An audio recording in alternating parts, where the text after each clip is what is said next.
नमस्कार, आप देख रहे हैं कमोडिटी राउंडअप। मैं हूं मनीषा गुप्ता। आज बात करेंगे सोने की, जहां पर ये पांचवा ऐसा दिन है जब सोने में तेजी जारी है। और इस हफ्ते की अगर बात की जाए तो 5% की तेजी सोना ऑलरेडी दर्ज कर चुका है। ये एक्चुअली काफी स्ट्रांग वीकली गेन हम यहां पर आता हुआ देख रहे हैं। साथ ही साथ बात करेंगे कच्चे तेल की, जहां पर 2% की तेजी कल देर रात देखने को मिली। और बाजार को लगता है कि जो 1 दिसंबर को ओपेक की मीटिंग है, वहां पे शायद हम कुछ और पोस्टपोनमेंट आता हुआ देखें प्रोडक्शन को लेकर। तो काफी इंपॉर्टेंट रहेगा आने वाला 10-15 दिन। साथ ही साथ जिस तरह का एस्केलेशन देखा है हमने युद्ध में रशिया यूक्रेन के चलते, उसका भी फायदा सोने और कच्चे तेल दोनों में देखने को मिला है। एक और अहम खबर है और वो ये कि जीएम फसलों से यहां पर को पुश देने की बात की गई है। सॉल्वेंट एक्सट्रैक्टर एसोसिएशन ने एक चिट्ठी लिखी है जहां पर खाने के तेलों में जीएम को इंक्लूड करने की बात की गई है।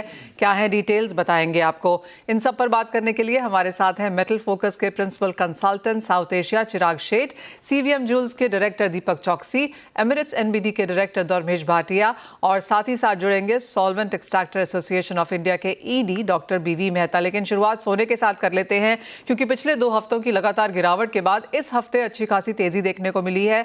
5% की बढ़त के साथ अब तक इस हफ्ते में कारोबार है। चिराग, कैसे देखते हैं आप ये स्ट्रॉन्ग रिटर्न प्राइसेस में आता हुआ, और आप कहेंगे जो नियर टर्म में करेक्शन होनी थी वो शायद हो चुकी है?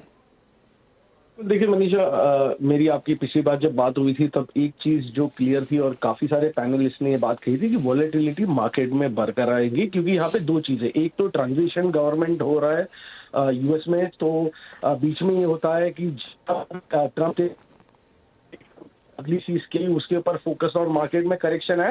अब फोकस हटके हो गया है जियो पॉलिटिक्स की तरफ।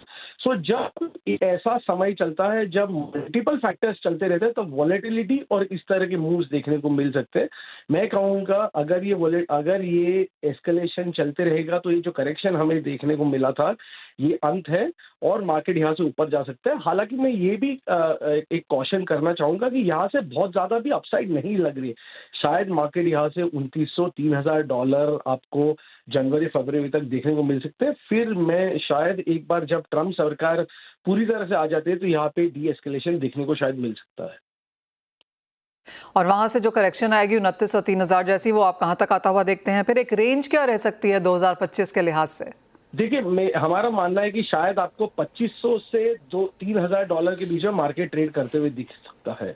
पहले एक ये था कि अगर मनीषा आप पहले देखेंगे तो $200-250 की रेंज होती थी।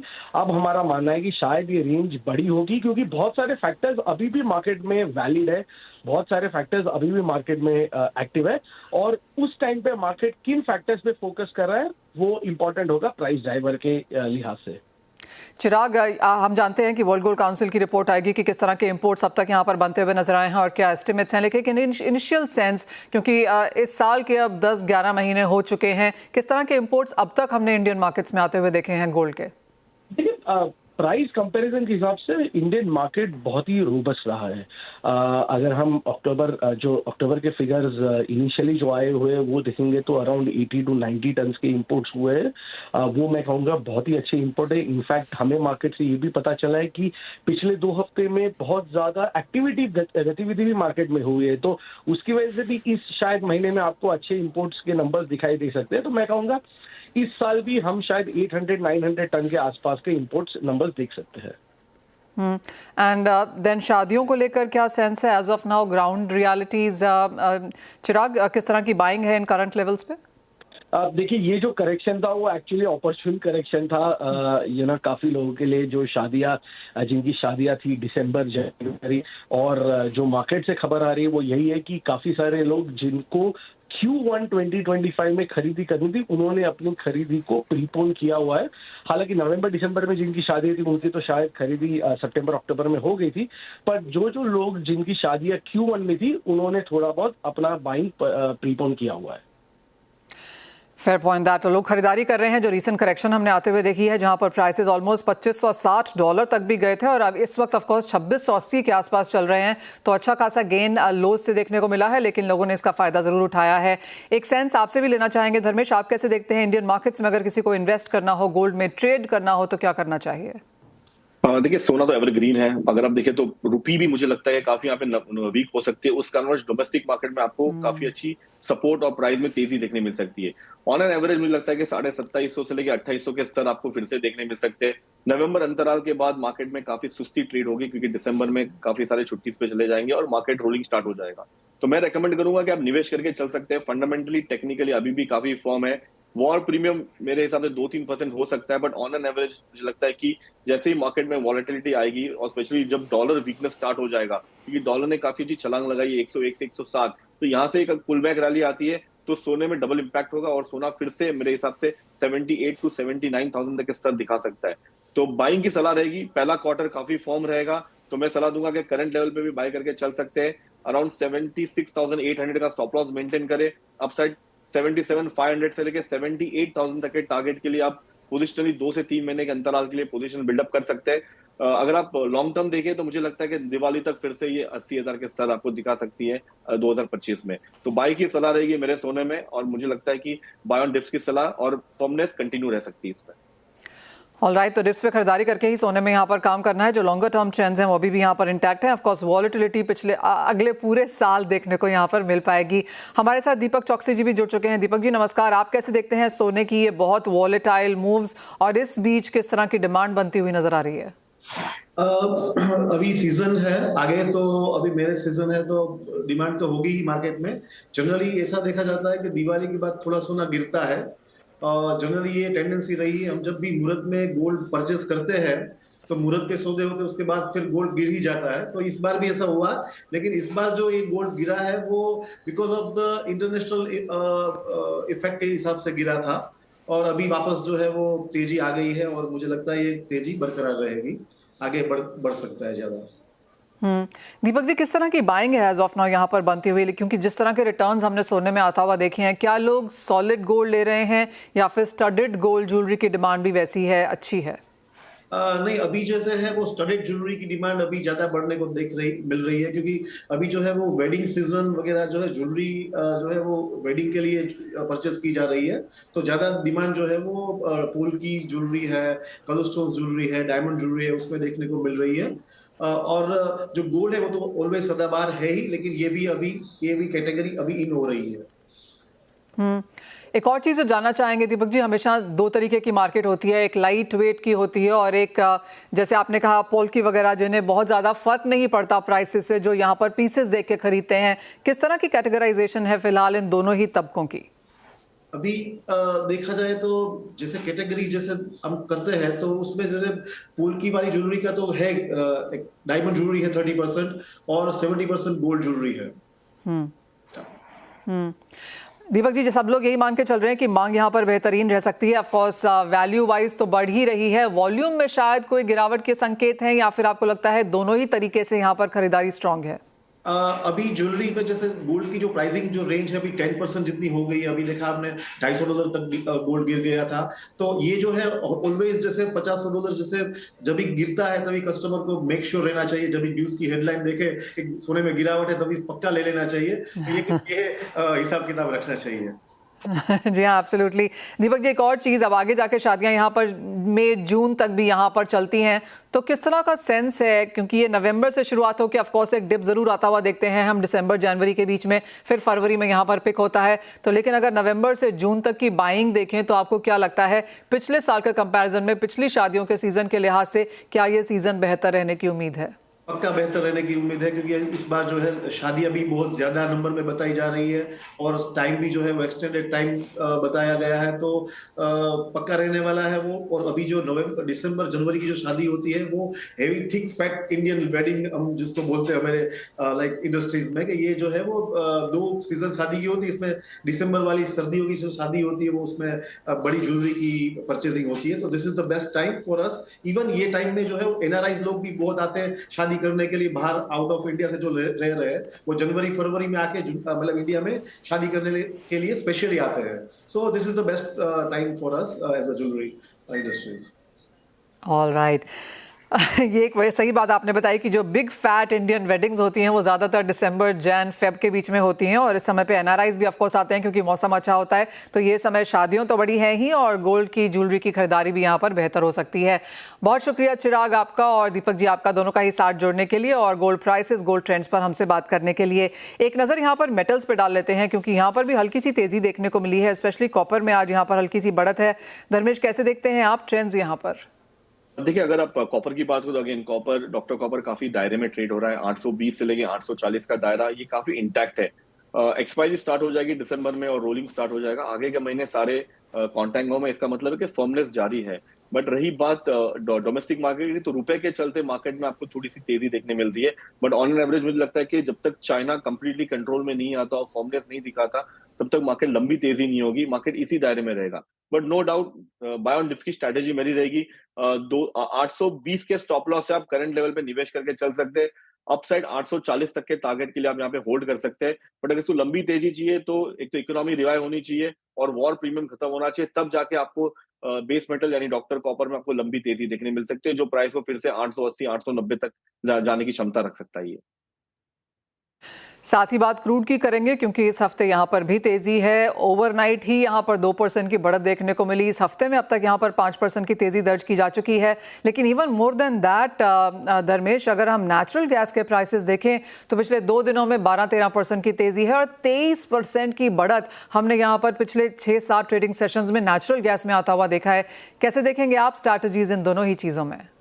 देखिए, नेचुरल गैस में स्टार्ट करना चाहूंगा। काफी सीजनल कमोडिटी है। नवंबर दिसंबर जैन काफी पीक होता है प्राइस में, थोड़ी भी ठंडी पिकअप हुई प्राइस में आपको देखने मिल सकता है। तो इसमें आप निवेश करके चल सकते हैं, बट मैं रेकमेंड करूंगा मैक्सिमम आप फेब तक इसे होल्ड कर सकते हो।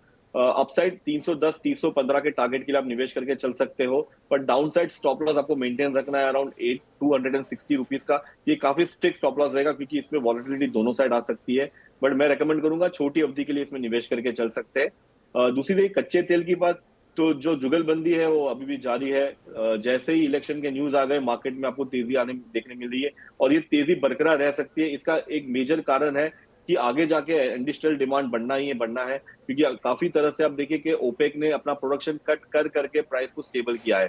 तो यहाँ से अपसाइड काफी हाई है, तो मैं सलाह दूंगा निवेश करके चल सकते हैं। इमीडिएट टारगेट इसका 6100 का रहेगा। अंतरराष्ट्रीय मार्केट में रुपए के चलते अराउंड 73-74 WTI के आप ध्यान में रख के अपनी बाई पोजीशन बिल्डअप कर सकते हैं। डाउनसाइड रिस्क 5800 का रहेगा। मार्केट इसके नीचे टिक नहीं पा रहा, तो ओवरऑल सेंटिमेंट बुलिश ही है और मैं एक्सपेक्ट करता हूँ कि तेजी बरकरार रहेगी कच्चे तेल में।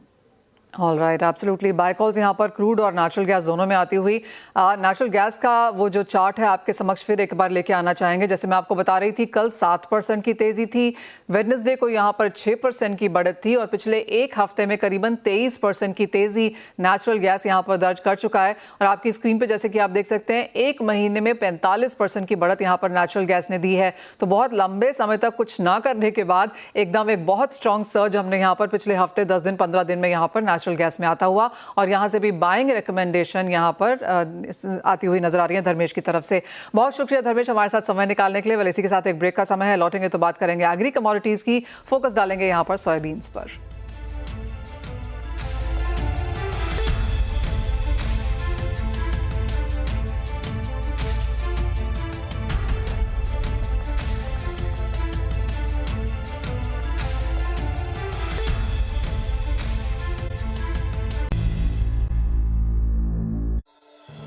के प्रायोजक हैं Agarwal packers and movers limited. Call 9300 300 300। NTPC Green Energy Limited, a wholly owned subsidiary of NTPC Limited, a Maharatna CPSE, strategically focused on developing a portfolio of utility-scale renewable energy projects, launches an initial public offering of equity shares of face value of ₹10 each through the book building process with a price band of ₹102 to ₹108 per equity share. Bid issue opens Tuesday, November 19, closes on Friday, November 22nd, 2024. For risk factors and more details, please refer to the RHP available on the websites of SEBI, BRLMs, stock exchanges and the company. Master card के card control setting से international usage on off करना, online payments की limit set करना, contactless को activate करना, daily usage control करना, everything master card payments का power play. The next Indian icons, beating everyone on the globe. Prepare for breathtaking performance. B6E and XEV9e. Mahindra's electric origin SUVs. Catch them at Unlimit India. ये video रुक रुक के चल सकता है, पर मैं एंजल वन ऐप स्मूथली चलता है। कुछ दिख नहीं रहा है ना? ये एंजल वन ऐप है। एंजल वन ऐप से इन्वेस्टिंग है फास्ट, सिक्योर एंड रिलायबल। तो आप कब डाउनलोड कर रहे हो? Investments in securities market are subject to market risks. Please read all the related documents carefully before investing. कहीं तो देखा है।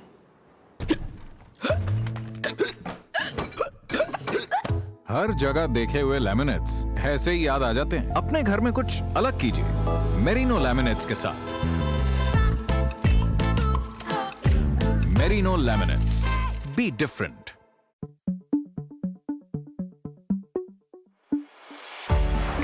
अगर आपका भी कोई स्टार्टअप आइडिया है या फिर आप अपने स्टार्टअप को नई ऊंचाइयों तक ले जाना चाहते हैं तो हो जाइए तैयार, क्योंकि CNBC आवाज लेकर आ रहा है स्टार्टअप गुरुकुल। हमारे इस एक्सक्लूसिव वेबिनार में आपका साथ देंगे स्टार्टअप वर्ल्ड के नामचीन चेहरे, जो आपको step by step startup ecosystem को समझाएंगे और आपकी हर जरूरी क्वेरी को करेंगे सॉल्व। तो इस बड़ी लर्निंग अपॉर्चुनिटी के लिए रजिस्टर कीजिए और हमसे मिलिए 7 दिसंबर को स्टार्टअप गुरुकुल में। जब हिंदुस्तान मिले हिंदुस्तान से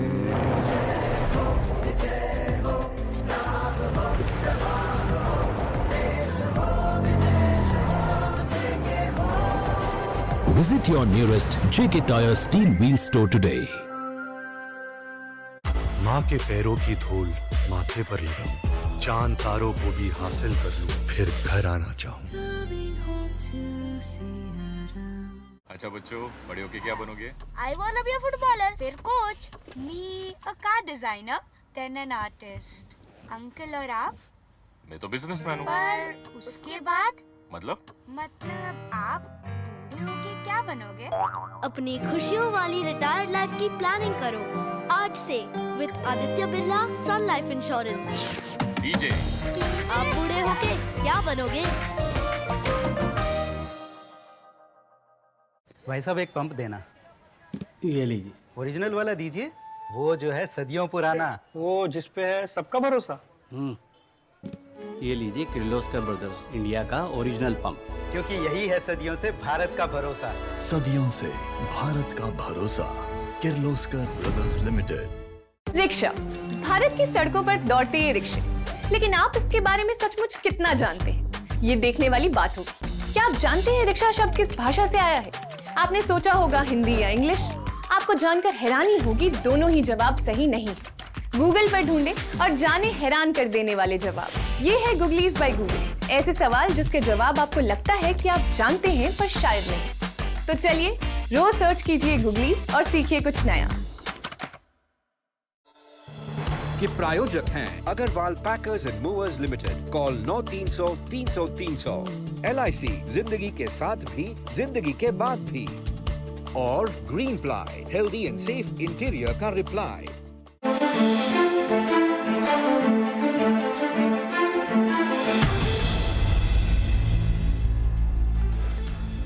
सॉल्वेंट एक्सट्रैक्टर एसोसिएशन एक बार फिर तिलहन का उत्पादन बढ़ाने के लिए GM यानी कि जेनेटिकली मॉडिफाइड का इस्तेमाल की मांग उठाई है।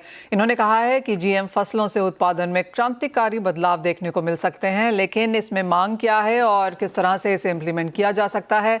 Solvent extractor association of India के ED डॉक्टर BV मेहता हमारे साथ हैं। डॉक्टर मेहता नमस्कार। और GM का जो कॉन्वर्सेशन है, डिबेट है, ये कई सालों से चल रहा है। इसका बहुत ही बैक एंड फोर्थ हमने आता हुआ देखा है। खाने के तेलों की ईल्ड की प्रोडक्टिविटी को लेकर ऑफ कोर्स यहाँ पर दिक्कतें हैं, लेकिन अब SCA के द्वारा यहाँ पर GM की कॉन्वर्सेशन, बातचीत सरकार के साथ किस तरह से की जा रही है? मैडम पहले तो मैं ये बताऊं, जो इंडिया की डिपेंडेंस है इंपोर्ट पे लगभग 60% है, और उसका मेन रीजन है stagnant oilseed production and rising local demand है, और उसके लिए ब्रेक थ्रू चाहिए। वी कैन नॉट अफोर्ड कि भाई इतनी 60% डिपेंडेंट कोई फूड आइटम पे होना नहीं चाहिए। और ऑयलसीड में ही एक ऐसा एरिया है वहाँ प्रोडक्ट अगर बढ़ा है तो आपका प्रॉब्लम सॉल्व हो सकता है थोड़ा अंश पे।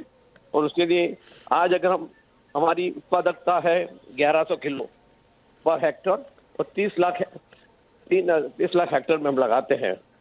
300 लाख हेक्टर में टोटल लगाते हैं। टोटल प्रोडक्शन आ रहा है 35 मिलियन या तो 350 लाख के करीब है।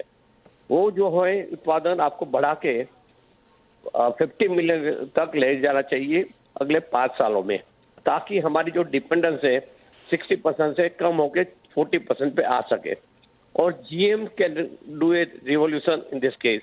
जैसे हमने देखा 2003-4 में एक कॉटन सीड आया, कॉटन जीएम, आज 97-98% जीएम है। तभी जो हमारी कॉटन की उत्पादकता थी और आज की देखिए काफी फर्क पड़ा है। वही तरह से मस्टर्ड में, सोयाबीन में भी जीएम अलाउ करना चाहिए ताकि उत्पादकता बढ़े। और पूरी दुनिया जीएम खा रही है, तो कोई ऐसा सीरियस ये नहीं है कि भाई हमको नहीं लेना चाहिए। और अगर जो टेक्नोलॉजी मिल रही है, एडवांस टेक्नोलॉजी, उसका उपयोग करना चाहिए ताकि हमारी उत्पादकता बढ़े, किसान को सही दाम मिले और साथ में अपनी डिपेंडेंसी कम हो जाए। हाँ जी। तो डॉक्टर मेहता, ये बात तो आपकी सही है, जो कैलकुलेशंस आपने किए सही बैठते हैं, लेकिन जिस तरह का पुशबैक है या जिस तरह का रिस्ट्रेन है यहाँ पर जीएम को लेकर इंडियन मार्केट्स में, तो आप रेगुलेटर्स को कैसे यहाँ पर कन्विंस करेंगे? देखिए, हम बार बार रेगुलेटर्स मिलते हैं, मगर हमारे यहाँ भी इतनी लॉबी है जो अपोज भी कर रही है। मगर अभी गवर्नमेंट भी ऐसे प्राइम मिनिस्टर खुद बोल रहा है कि जीएम टेक्नोलॉजी यूज करना चाहिए। तो आज नहीं तो कल जीएम पे जाना पड़ेगा। जो 1100 है उसको 1500 तक लेके जाने के लिए जीएम टेक्नोलॉजी यूज करना पड़ेगा। अगर नहीं किया तो उत्पादकता नहीं बढ़ेगी और हमारी डिपेंडेंसी इतनी रहेगी 60%।